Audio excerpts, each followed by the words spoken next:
ফুচকা আর রচনা এত মিল যে আমি ভুলেই যাই যে আমাকে ওখানে এখন যেতে হবে যেতে হবে যেতে হবে যেতে হবে। নমস্কার দিদি, এই শোতে আসার আমার অনেক দিনের ইচ্ছে ছিল। এর আগেও আমি এসেছি, কিন্তু বেবি হওয়ার পর ফার্স্ট টাইম এখানে এলাম। তো ছোট থেকেই আমার একটা স্বপ্ন ছিল যে আমি বড় হয়ে অভিনয় করব। হ্যাঁ, সিনেমাতে অতটাও ভালো অ্যাক্টিং না পারলেও রিয়েল লাইফে কিন্তু আমার থেকে ভালো অ্যাক্টিং কেউ করতে পারবে না, এটা আমি গ্যারান্টির সাথে বলতে পারি। ওটা যে বিয়ে ছিল না, শুধুমাত্র বিয়ের অ্যাক্টিং ছিল, সেটা কেউ ধরতে পেরেছো? অ্যাকচুয়ালি এই বিয়েটাকে আমি বিয়ে বলেই মনে করি না, কারণ ও আমাকে বিশ্বাস করে না, ভালোবাসে না। দিদি, আমার সাথে প্রতারণা হয়েছে।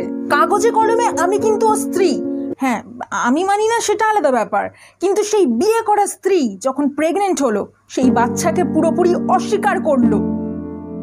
দিদি তুমিই বলো, কাকের বাসায় কি কোকিল ডিম পারে না? এবারে কাক কি সেই ডিমকে ছুঁড়ে ফেলে দেয়, অস্বীকার করে? দিদি, প্রেগনেন্ট অবস্থায় আমাকে অনেক ট্রোলড হতে হয়েছে। লোকের একটাই প্রশ্ন, সস কে ঢেলেছে, সস কে ঢেলেছে। আরে সস যেই ঢালুক, রোলটা তো আমাকেই বানাতে হবে, বাচ্চাটা তো আমাকেই বড় করতে হবে। দিদি, এই কঠিন সময় আমার পাশে কেউ দাঁড়ায়নি। এই যে মিমিকে এত ভালো বন্ধু ভাবতাম, দেখা হলেই বেস্টি বেস্টি করে কি আদিক্ষেতা।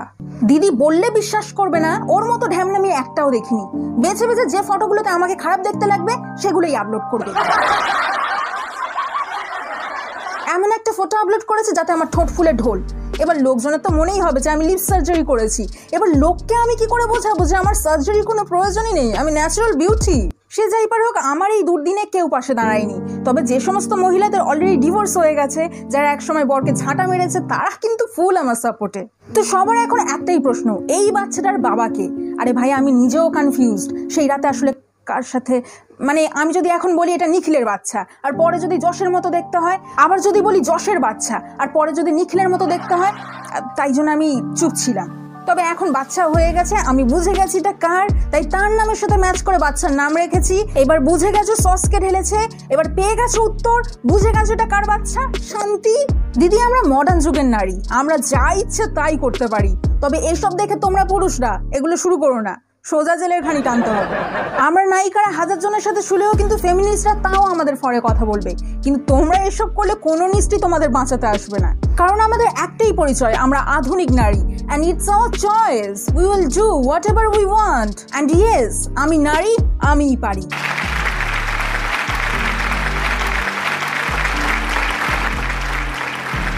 নমস্কার দিদি, আমার জীবনের অন্ধকারময় কাহিনী আজ তোমার মঞ্চে শেয়ার করতে এসেছি। দিদি, মাত্র 16 বছর বয়সে আমি পালিয়ে বিয়ে করি, আর তারপর শুরু হয় আমার স্বামীর অকথ্য অত্যাচার। ভেবেছিলাম বর ডিরেক্টর, ভালো ভালো সিনেমাতে আমাকে চান্স দেবে, কিন্তু না, কোথায় সেই কোয়েল, মিমি এদেরকে নেবে। দিয়েছি তেমন ডিভোর্স। এবার দেখো দিদি, আমার কোনো স্বামীর প্রয়োজন নেই, আমার জীবনে কোনো পুরুষের প্রয়োজন নেই, কিন্তু আমার ছেলের, তার তো বাবার প্রয়োজন।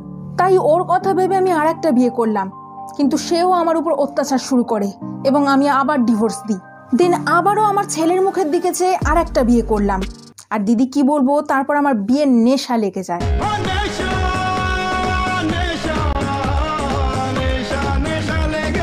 তাই জন্য দিদি তাড়াতাড়ি এটাকেও ডিভোর্স দিয়ে আবার নতুন পাত্র খোঁজা শুরু করে দিয়েছি। তবে এবার আর বিয়ের জন্য কোনো পুরোহিত ডাকবো না, 3 বার বিয়ে করে বিয়ের সব মন্ত্র মুখস্থ হয়ে গেছে। তবে দিদি, আমি যেহেতু এক্সপিরিয়েন্সড, 3টে স্বামীর থেকে ঝাঁটা খেয়েছি, তাই আমি নুসরাতের কষ্টটা বুঝি। ওকে নিয়ে 2 লাইন কবিতা লিখেছি, সেটা এখন সবার সামনে পড়ে শোনাতে চাই। লোকেরা দেয় খোঁটা, নুসুর ঠোঁট কেন মোটা, অফিসে যায় বস, সস ফেললো যশ, কুকুর ডাকে ঘেউ, বাবা হয়নি কেউ, সোফিয়ার বুকে নেই জামা, শেষে নিখিল হলো মামা।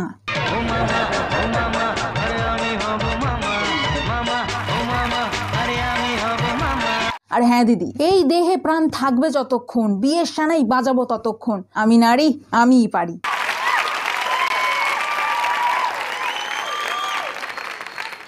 নমস্কার দিদি।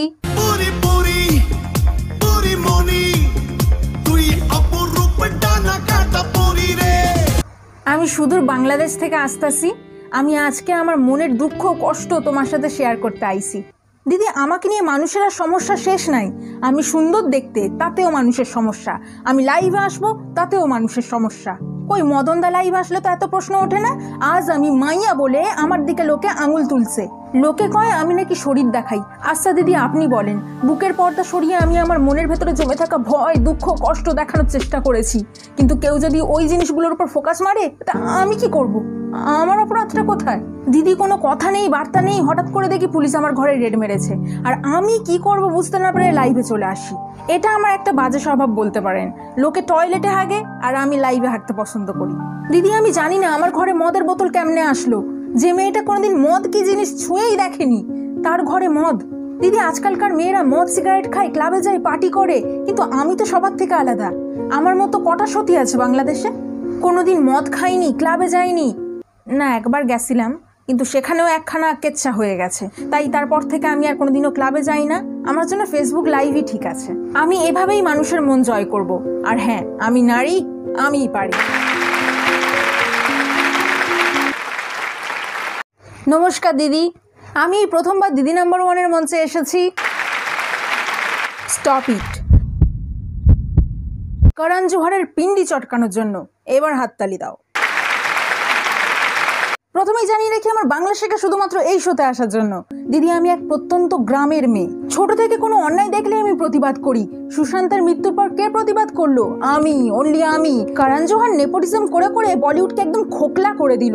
দিদি ঋত্বিকের সাথে আমার একটা গভীর সম্পর্ক ছিল, আমরা একসাথে সহবাস করতাম, কিন্তু ও পুরো ব্যাপারটা কি অস্বীকার করে গেছে। হ্যাঁ, নুসরাত একটা মেয়ে, সে ডিনাই করতে পারে, কিন্তু তুই ছেলে হয়ে কেন ডিনাই করবি? লোকে বলে আমি নাকি সবার পেছনে কাটি করি। কোথায় কাটি করতে দেখেছেন আমাকে? দিদি আমার এখনো বিয়ে হলো না, আর ইয়ামি গৌতম একটা বড় ডিরেক্টরকে পটিয়ে নিল। এগুলো কি মানা যায়? তবুও দিদি আমি আমার স্টাইলে অভিনন্দন জানিয়েছি, আর সেটাকে মোটেও কাঠি করা বলে না। এই যুগে দাঁড়িয়ে একটা মেয়ের কমেন্ট করার স্বাধীনতা নেই? সমাজে নারীদের স্থান আজ কোথায় দাঁড়িয়েছে? তবে আমি দিদি আমার লড়াই, প্রতিবাদ কোনোদিনও ছাড়বো না। আর হ্যাঁ, আমি নারী, আমিই পারি। সবাই বলো আমার সাথে, আমরা নারী, আমরা পারি। আমরা নারী, আমরা পারি। আমরা নারী, আমরা পারি। আমরা নারী, আমরা পারি। আমরা নারী, আমরা পারি। আমরা নারী, আমরা পারি। আমরা নারী, আমরা পারি।